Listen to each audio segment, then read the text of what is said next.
We are deeply honored today to host this event with this beautiful title, Mario Fratti, A Celebration of Life. And truly, Mario Fratti celebrated his life and the life of the people he was speaking about until the end of his destiny, because he went on writing up to 1 or 2 years ago. He was probably the most famous and prolific Italian author of comedies and plays in the United States. And I think that it was not only because of his writing or the success of such production like Nine, we all know the success of that Broadway musical, but also his character.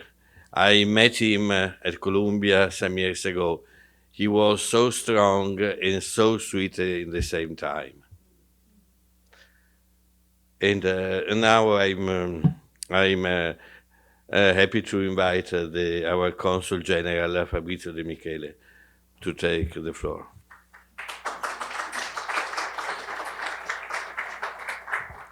Thank you, Professor Finotti. It's a privilege, a kind of duty for me to be here today. I didn't have the chance to meet Mario Fratti in person, but I heard a lot about him. So, of course, I was stricken by his death, and I was even more stricken to see the reactions among the Italian community, and not only Italian community, which says a lot about the empty that this loss is leaving us. But I want to celebrate today the name, the person, and the work by Mario Fratti, who basically has left a very important heritage with his works, comedies and dramas, as Professor Finotti was recalling, almost throughout the century. And this personality probably should have been even more known, would have deserved to be more known in Italy. But he chose to come here, right? And became a representative and a symbol of Italy, and Italian culture, and Italian language for New York City and the United States. And as such, I want to really remind him, and as a representative of the Italian institutions, thank him for his contribution. Thank you all for being here. Thank you.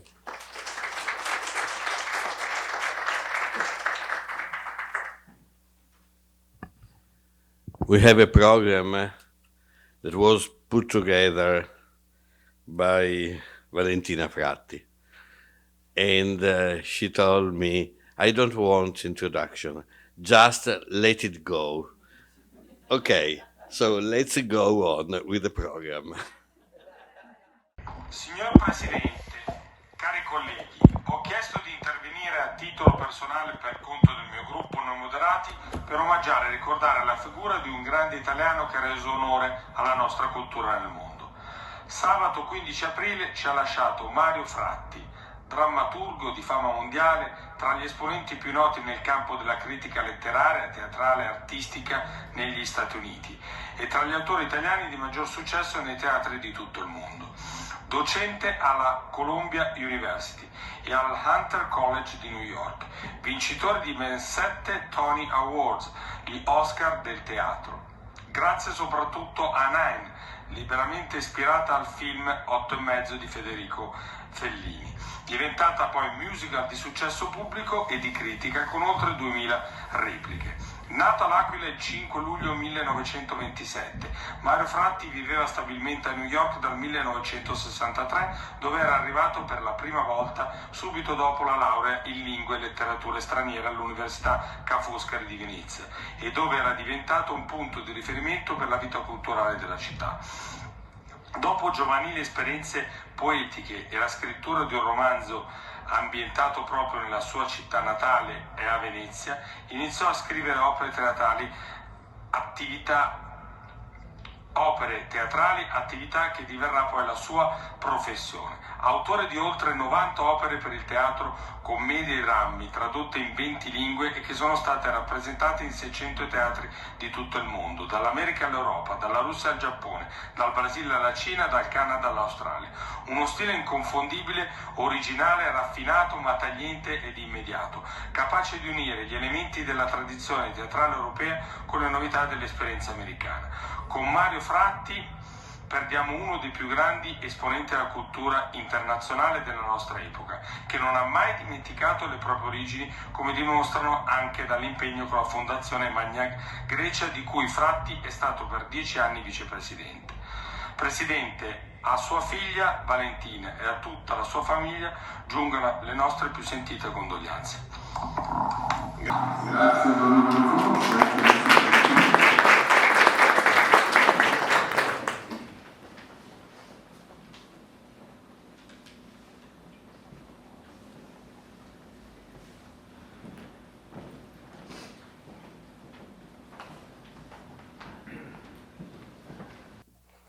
Hello, I'm Patrick Hoffman, and I had the privilege to know Mario for probably almost 30 years.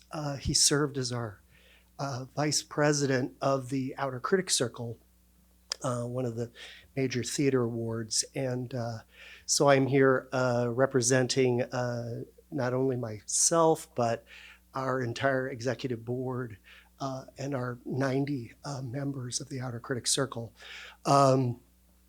Mario was a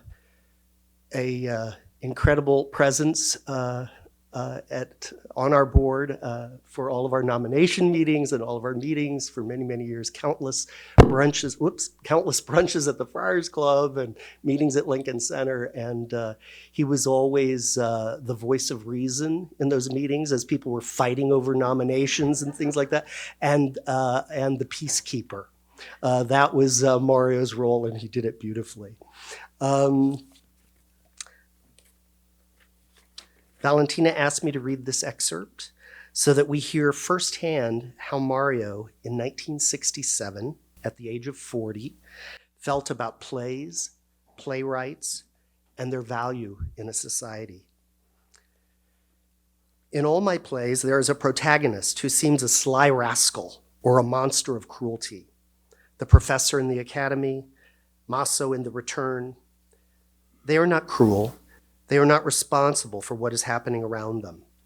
They only struggle to survive,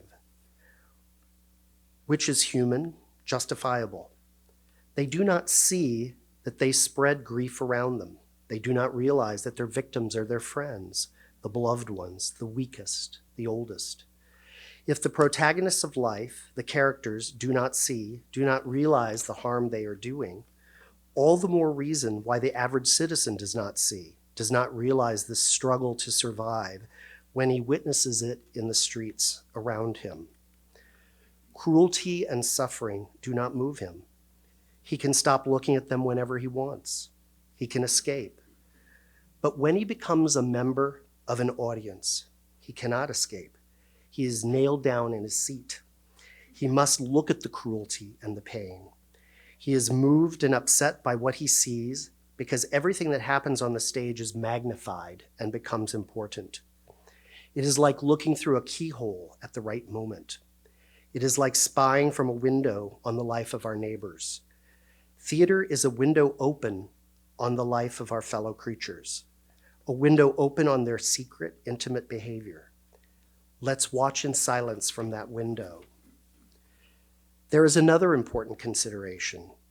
Since the playwright has such an interest for life, which is often prosaic, is he a poet in the accepted meaning of the word?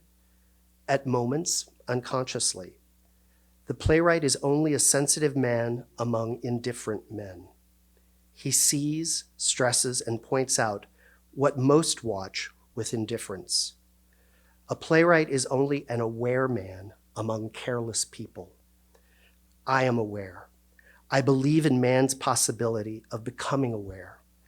Writing plays, I hope to communicate my awareness because I believe in man, notwithstanding man.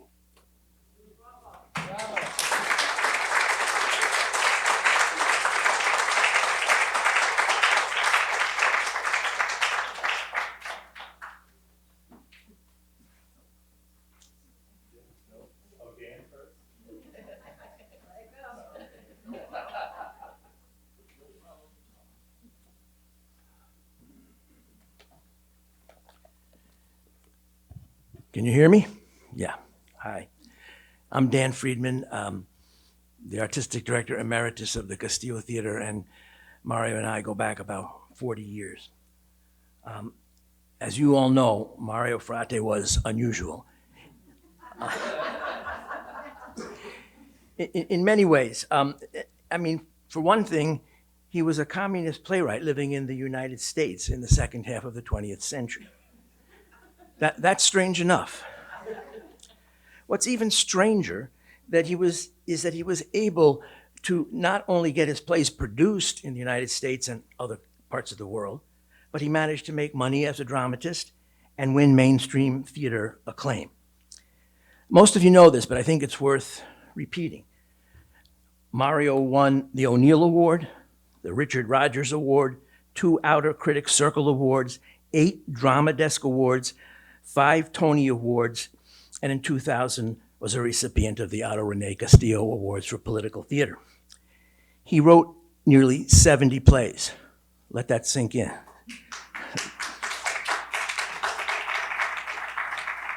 And they were translated into many languages and received some 600 productions in 24 countries. He was a professor of Italian literature at Hunter and served as the New York drama critic for 9 European papers. That's a remarkably productive and gratifying life for anyone. For a politically radical playwright in the US, his was a singular achievement. What I want to share with you is a part of Mario you may not know, an aspect of who he was that speaks to both to his deep political commitment and his decency as a human being. In the words that were said by Mr.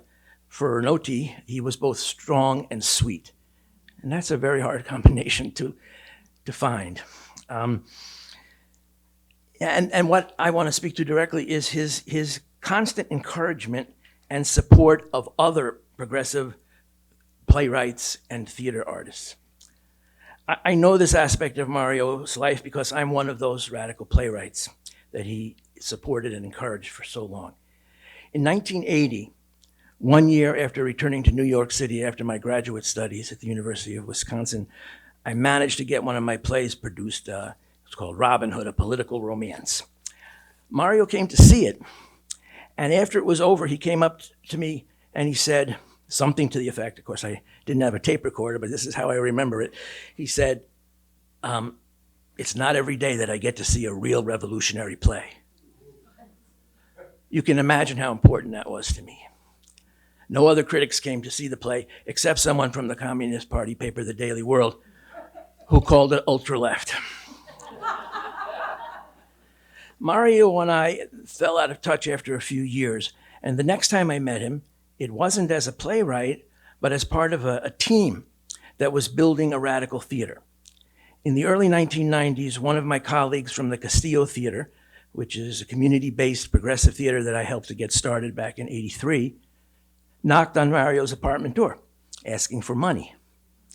Canvassing door to door and stopping people on the streets was how we raised money back then to maintain our financial independence, which then made possible our artistic and political independence. And as a political progressive, Mario got that right away. He donated to Castillo, which he continued to do for most of the rest of his life. He supported Castillo's work, even though he didn't like most of the plays we produced. He knew we were on the same side, and his politics trumped his aesthetic taste. It was also through that knock on the door that Mario and I were reunited and began an ongoing dialogue about theater and politics that lasted for decades. In the late 1990s, I was working as the managing editor of the Bronx Times, a weekly paper whose offices were way up in Throgs Neck in the northeast Bronx.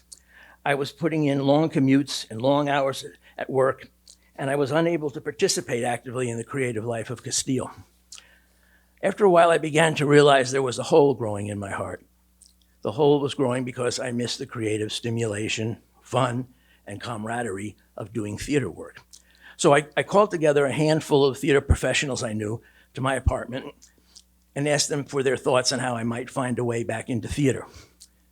They were all sympathetic, but had no concrete suggestions, except for Mario. A few days after this meeting, he called and asked if I wanted to direct his new play, Erotic Adventures in Venice at La Mama. Of course, I accepted the honor. Now, mind you, as far as I know, he had never seen anything I directed. That's the kind of heart he had, and the kind of risk he was willing to take for someone he considered a friend and comrade. He used his hard-earned reputation to leverage that gig for me and opened the door for me back into theater. It was an example of his deep generosity towards another progressive artist, an act of support and friendship and political solidarity that I always hold close to my heart. Its most important contribution relative to supporting progressive theater went way beyond my particular case. He did it for many that I don't even know about, but as far as the things I have direct connection with, it was it was the Mario Fratti, Fred Newman Political Play Contest, which Mario proposed in 2004 and which he initiated by putting up prize money for the winner. It became an ongoing project of Mario and the Castillo Theater, which lasted 15 years and which each year attracted submissions by about 200 playwrights. The scripts had to be politically and culturally progressive and previously unproduced. Castillo organized dozens of volunteers each year to read all those scripts. And together, Mario and a team that included me and two other people that are here today, Diane Stiles, who was managing director of Castillo for decades, and Madeline Chapman, who is an actress, director, and producer. And we would be the team that judged the plays for the finals. Of course, we usually disagreed on all of them. But as somebody said, he was a great mediator. He was willing to compromise a lot on that. We awarded 3 to 5 plays a year with public readings at Castillo. Mario understood how difficult it is for progressive plays to get exposed to the public, and the contest was a way he invented to do something about that on a regular basis.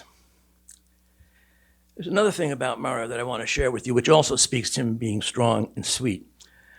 Throughout the 40 years I knew Mario, I was always impressed by his optimism, no matter how bad things were going in the world. His sense of humor and the energy he brought to everything. So let me leave you with an example. As most of you know, for much of his adult life, Mario attended at least 1 play a day, sometimes 2 or 3. One time he invited me to go with him. I could only make it through 2 plays.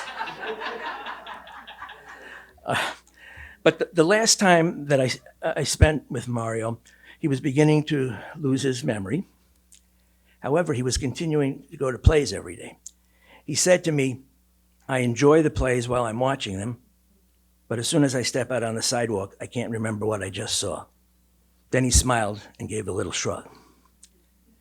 That ability to appreciate living and remain energized even in the face of diminished abilities was one of the most important gifts he gave me and others.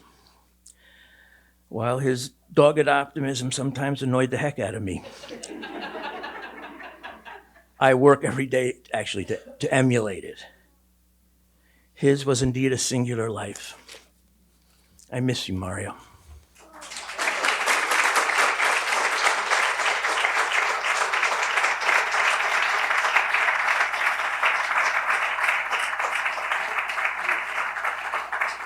Good afternoon. My name's Anthony Tamburi, and before I make some comments, I want to introduce Dr. Rosemary Serra, who knew Mario, but also brings greetings from an old friend of Mario's from L'Aquila. Prego. Thank you, Professor Tamburi, for the introduction. So I am a daughter of an artist. My father was a painter, Giuseppe Serra, and he was a very good friend with Mario. So they were in contact, exchanging letters, talking on the phone for years. So when I came in New York my first time in 2002, one of the first things I did was to go to visit Mario.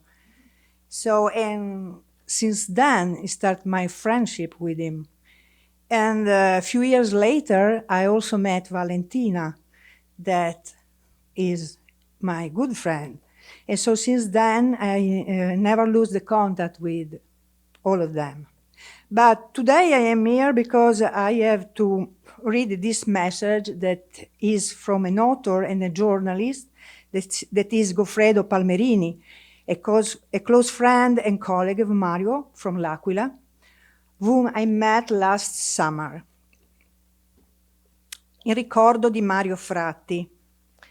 Serberò come la più preziosa eredità l'amicizia fraterna che ci ha legati per molti anni e la freschezza duratura della sua giovinezza, che annullava ogni differenza di età.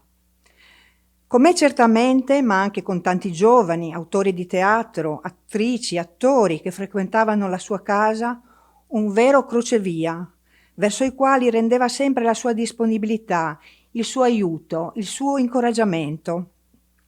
Persistere, persistere, persistere. I riconoscimenti arriveranno. Aiutava sempre, mai stroncava le speranze. In un mondo in cui il solipsismo e l'individualismo esasperato costituiscono il male del nostro tempo, Mario Fratti ha dato testimonianza del valore della vita condivisa con gli altri, declinata non nell'ego, ma nel noi, nella quale ciascuno mette in comunione i propri talenti, perché insieme è meglio vivere piuttosto che da soli e tutti contribuiamo a migliorare la società e il modo in cui viviamo. Mario con la sua vita ha marcato questa impronta che resterà ad esempio per chi voglia davvero costruire un nuovo umanesimo nel terzo millennio. Grazie.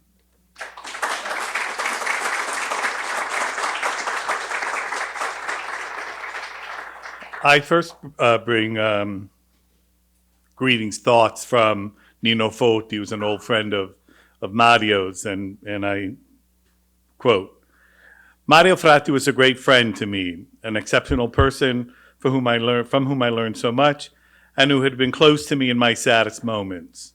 Words cannot express my sorrow for your loss, for our loss, and I will never forget him, his passion, his great generosity, and his deep loyalty.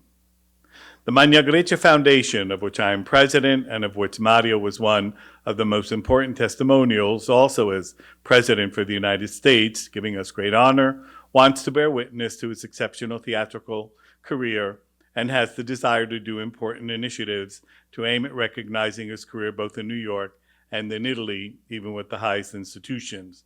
And we saw already what took place in the Camera dei Deputati. The whole of Italy loses one of the greatest artists of international culture, who has never forgotten his Italian origins and was also remembered by the Italian Parliament during a special commemoration. End of quote. I just want to make some comments about Mario as a professor of Italian. That is, I as a younger professor of Italian when Mario was already a senior. I think from what we've heard so far, there are sort of three adjectives or three characteristics we can ascribe to Mario. One, dignity. Two, a generosity of spirit. And three, humility. I think most of us know, but we sort of forget that Mario came here called over by someone to the likes of Lee Strasberg, which is not a bad beginning for your second chapter in your life, right? He came here in the early 60s. And we heard of the 70 plus plays that he's written, which garnered all sorts of awards, that one of which people would consider a successful career. Mario, of course, with all the awards, had 15 successful careers, right? But as a professor, as a senior professor, when there were those of us who were junior professors, when most of the senior professors used to walk around with their nose up in the air, etc. Mario always looked towards the junior professors. He always looked towards us. He never had a bad word to say about anybody, and always made sure he was a cheerleader for the younger professors that really has no equal that I can remember in my 40 plus years. I just recall he never had a negative thing to say about anybody. If there was something we could consider a critique, as we heard from Dan, there was always a reason. He always found a quote unquote good reason for that critique. But he never had a bad word for anybody. And for someone to live until 95 and never have a bad word for anybody is a pretty good accomplishment in itself. Mario will be missed. We will all miss him, but he lives on through his work, through his legacy. He works on through the memories of those of us who knew him, and in one way or another will document that, I'm sure. And so with that, I just say, buon proseguimento.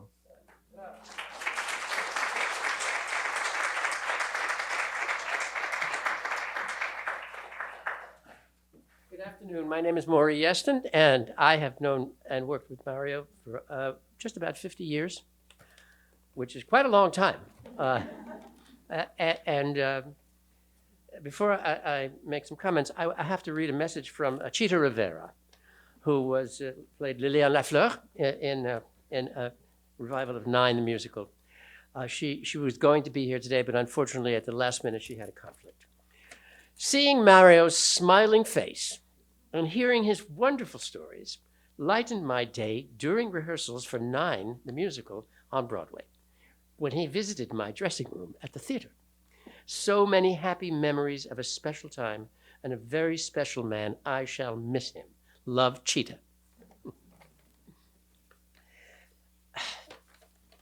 you know, the 1960s were the most extraordinary period, weren't they? That's all the foreign films suddenly came to the fore, right? It was like this incredible wave. It was Antonioni and Fellini and Satyajit Ray and Kurosawa everywhere, and Truffaut. Everything was happening, and I was a teenager. And Mario, of course, somewhat older than I, but was deeply involved in those things as well. And when it came time for me to, after university, I joined the BMI Music Theater Workshop in New York. There was a gentleman named Lehman Engel who taught us how to write shows, and so many in that group went on to write shows. And I decided I was going to write a project based on my favorite film of all time, Fellini's Otto e Mezza, 8½. I finally analyzed why it was that so captured me, because I was 17 and here was a man in a midlife crisis. Midlife crisis is a second adolescence. So he was going through his adolescence, I was going through my first one. And I simply identified with, and I put it together as best I could and wrote as much of the book as I could and the score as I could. And my friend, a fellow who also wanted to write shows, and he hadn't gotten any, he was very frustrated, his name was Edward Cleban. He ended up writing a chorus line. He said, you know, I have a friend, Mario Fratti, and I think you should meet him, and I think you two should get together and work together. And I met Mario, and we've been pals and collaborators and compañeros ever since. And we sat down and we wrote a piece. And lo and behold, the O'Neill Conference decided they were going to have these workshops in the summertime. We were the second one there.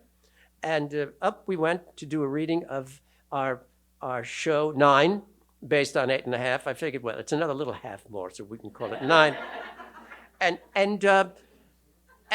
Katharine Hepburn, who was just a pal of Mario, I don't know how Mario got to be a friend of Katharine Hepburn came to see the show, and she wrote a note to Fellini. Back then, we're talking about the 1970s now, because Fellini, when I later met him, told me about that letter. And it was extraordinary, that workshop. And everybody thinks about Mario as a playwright or as about a teacher. But really, even though he had such a great sense of humor, he had an extraordinary depth. I remember when we were doing our show, and it was directed by this wonderful man, Howard Ashman. And at the end of the reading, he said, you know, I write lyrics and I'm looking for a composer. And I said, I have to introduce you to my friend, Alan Menken. And that's how that happened. But we were coming to the end of this story, and you've seen the film 8½, and you've seen Guido Anselmi, and how he's lived and the nature of his marriage and how he treated his wife. By the way, our character's name was, Mario gave us a name, Guido Contini. He took Fellini and Visconti and put it together and invented Guido Contini. But we were getting to the end of it, and Mario had such a great moral sense as well. And we were discussing, how do we bring this to an end? I mean, look at what this woman has been putting up with this man, with this director, with this boy man, right? Self-centered, but yet a great artist, a genius. And how can we understand her at the end? Yeah, she sings a song, Be On Your Way. She said, go off, I'm done with you. But what about her? And Mario, I'll never forget it, he's after about 3 days, he said to me, I've been thinking about it and think about it. I think at the end of this process, most importantly, she would say, what a relief. What a relief. Simply, even though this man has been the center of your life for so many years, it's a relief just to be free of this extraordinary, complicated situation. His wisdom, his humanity, his understanding, mixed with his humor, were so absolutely extraordinary. Well, we went on and we got better known. I need to give you one fact now so that you will understand the rest of this story.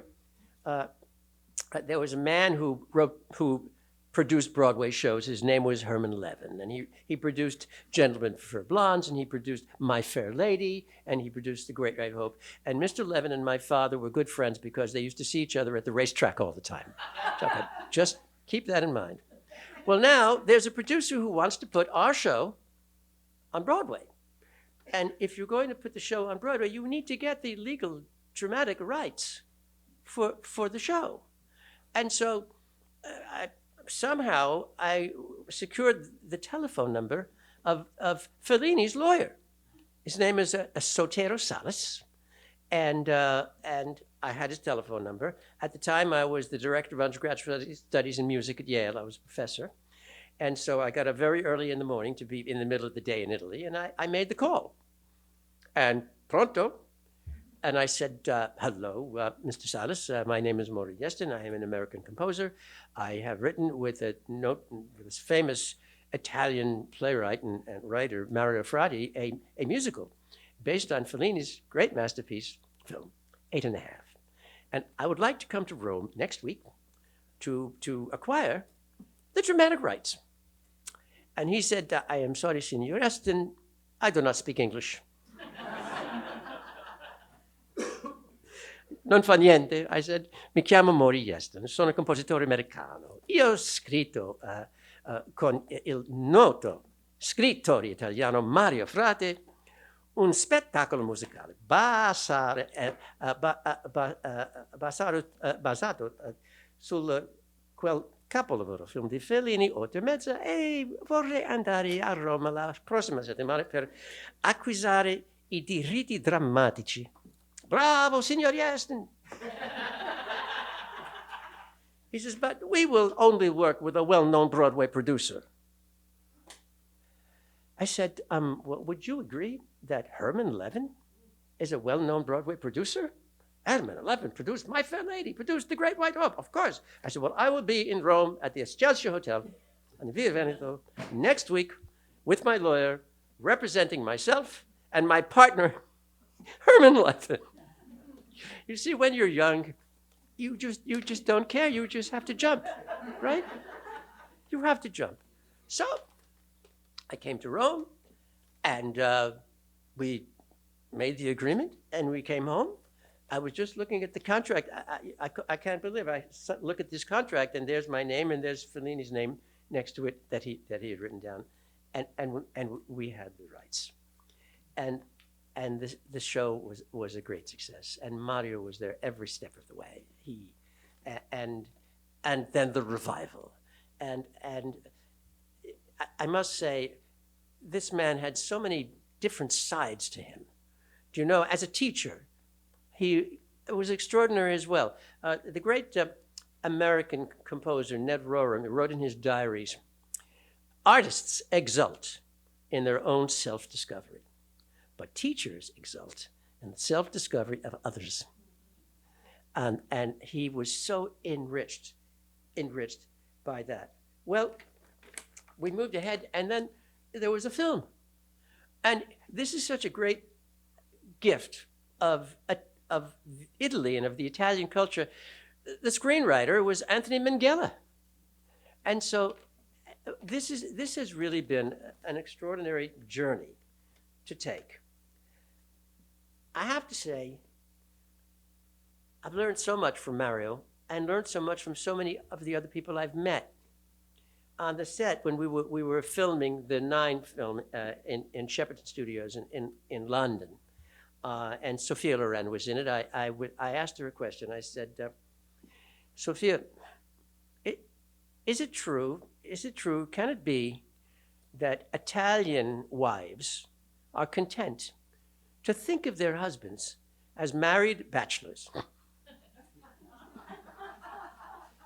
And she said, they pretend to be. And so, if you think that Mario is done with his impact in the world, you're sadly mistaken. Because after the 7 Drama Desk Awards and the 5 Tony Awards and the 3 Oscar nominations, do you know, Mario's words will ring out in the world forever and ever. Because 9 has been translated and has played over the years in French, Italian, Greek, Swedish, Japanese, Norwegian, Spanish, Hungarian, Portuguese, Dutch, Czech, German, Finnish, and Polish. Mario, your words will live forever.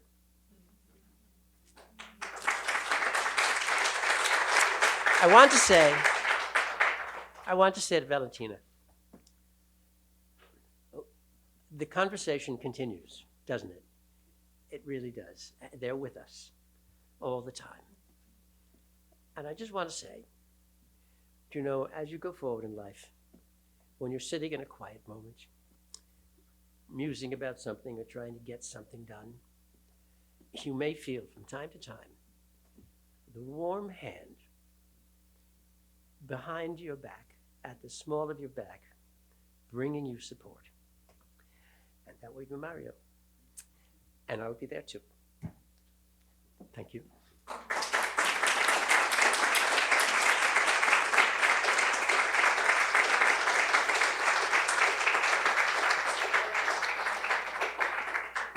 Thank you, Maury. That's a good way to start. Oh. I am one of Mario Fratti's daughters. My father had 3 children. Many of you do not know that, and that's definitely a story for another day. But my siblings, Mirko and Barbara and I, all have Mario's blood running through our veins, though I don't know if any one of us can ever match his charisma, exuberance, infinite curiosity, and energy. I can only speak for myself today. I had a loving, complicated, and sometimes frustrating relationship with my father. He signed his cards Daddy Mario. I called him both. He was a man who believed in justice, generosity, kindness, and the rights of workers. He would be beyond delighted that today we celebrate on International Workers' Day.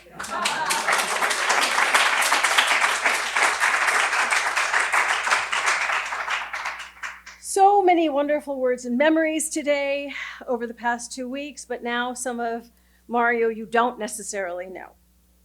So here he is, as he would like it, Mario in 3 acts.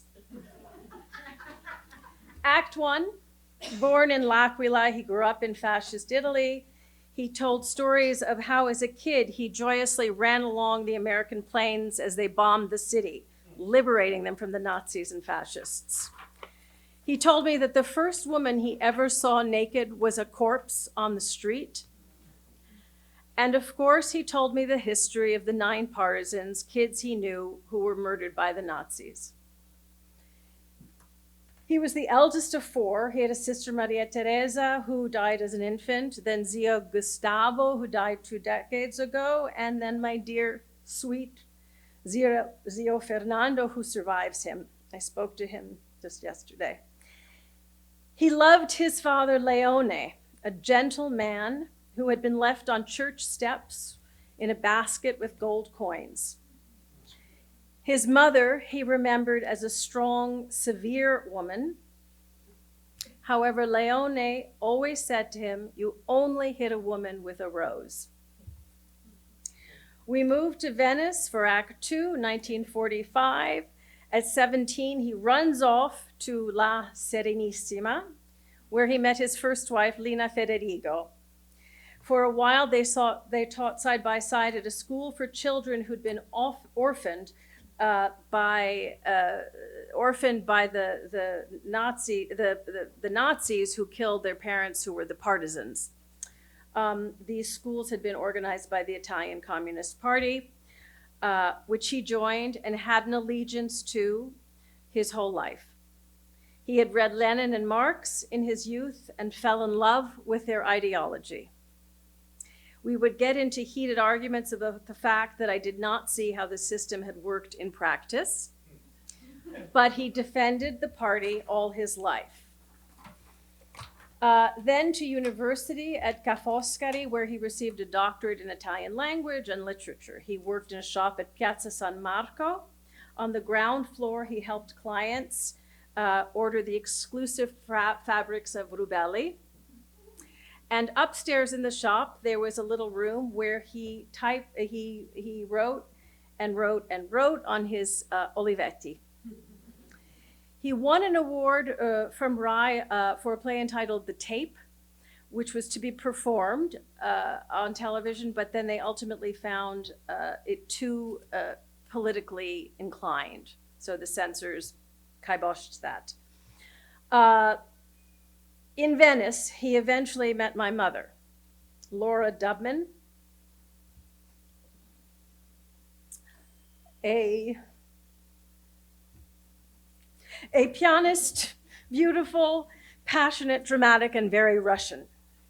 Over the course of 5 summers, a passionate and painful love affair ensued. My mother helped him with translations of his plays and making professional contacts. She traveled in a vibrant artistic circle, and she just introduced him to her friends and colleagues, including my godmother, Katharine Hepburn, my mother's dearest friend, who became quite fond of Mario. In 1963, he ran off again, this time to New York City, and there begins Act III. He fell in love with New York because it pulsed with life, much like he did. He taught Dante and Italian language at Columbia, proudly assembling his students at the famous Hungarian pastry shop during the 1967 riots. Then he went on to Hunter College. He had written for papers in Italy and started reviewing New York theater for the same Italian papers, one of them Paese Sera. This is when he began his daily theater regimen and lasted till his 90th year. Out the door at 6 p.m. to see a play, followed by a movie and another movie. On weekends, it included a matinee. But all the while, writing, still on his Olivetti, then attempting an American word processor, never a computer, longhand, and then typists. Despite securing one of the best agents in the business, Mario had his own ideas on how to make his way. He was a rebel, often taking things into his own hands when he didn't see things happening fast enough. He managed to have plays produced all over the world, from Japan to Turkey to Argentina, Brazil, Russia, and beyond. As my mother became ill, he was there for her as much as he could be. He managed to keep his schedule intact, however. He would leave for the theater every night with my instructions. Take care of mommy. Not the easiest task for an 8-year-old. But life is funny. My relationship with my father changed significantly when my mother passed 30 years ago. We shared the pain of her not being there, and we discovered different parts of each other. Here are some of my favorite Mario takeaways. He loved etymology. Out of nowhere. Do you know where the word consider comes from? To observe the stars. Spelling tests. Spell Pyrrhic, as in Pyrrhic victory.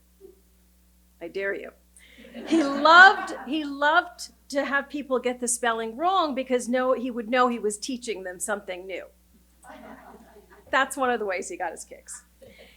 He hated cheese, except for mozzarella and ricotta, which he insisted were not cheese. He loved lemon ice, lobster, strawberry shortcake, pinoli cookies, and hazelnut wafers.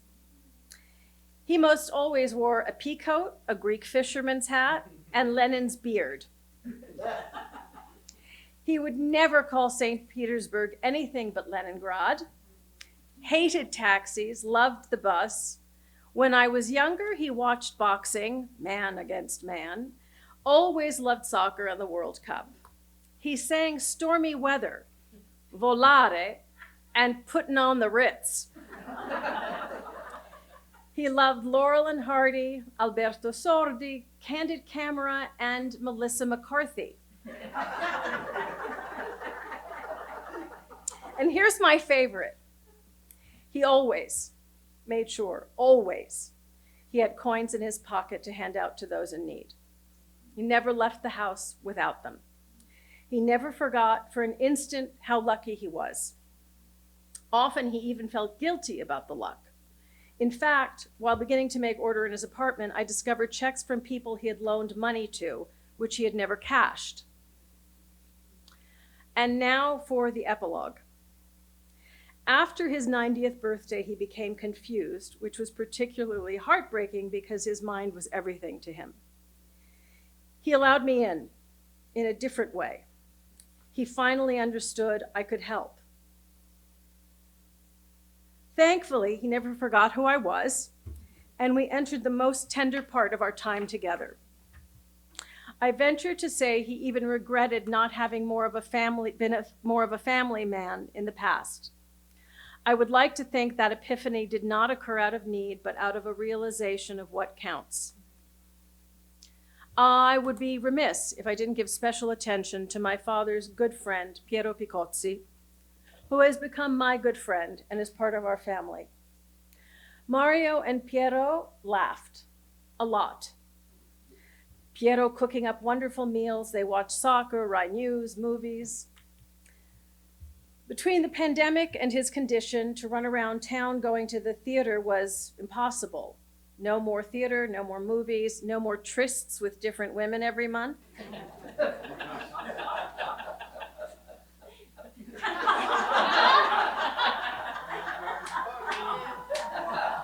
I know a lot.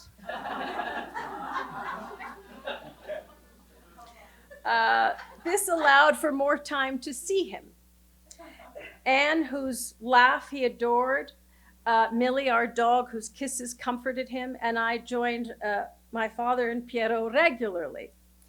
Weekly meals at the table, an unfamiliar pleasure with him. Mario even got to meet his grandson twice. He took Jonah's 2-month-old foot and kissed it. I promised him we would teach Jonah what was important to him. Again, justice, generosity, kindness. Piero watched over my father like a comrade and son. If not for Piero, I would not have had as much time with my father. Daddy, it's hard not to think of you smiling that devilish, warm smile, flirting and seducing right and left. All my life, when I hung up the phone, I'd say, I love you. He would respond, I love you more. Even the last month, barely able to get words out, he would manage to say those words. When he couldn't, he gripped my hand. That last day, he did not have the strength, and I knew what that meant. I love you, Daddy Mario. I hope I always hear you saying, I love you more.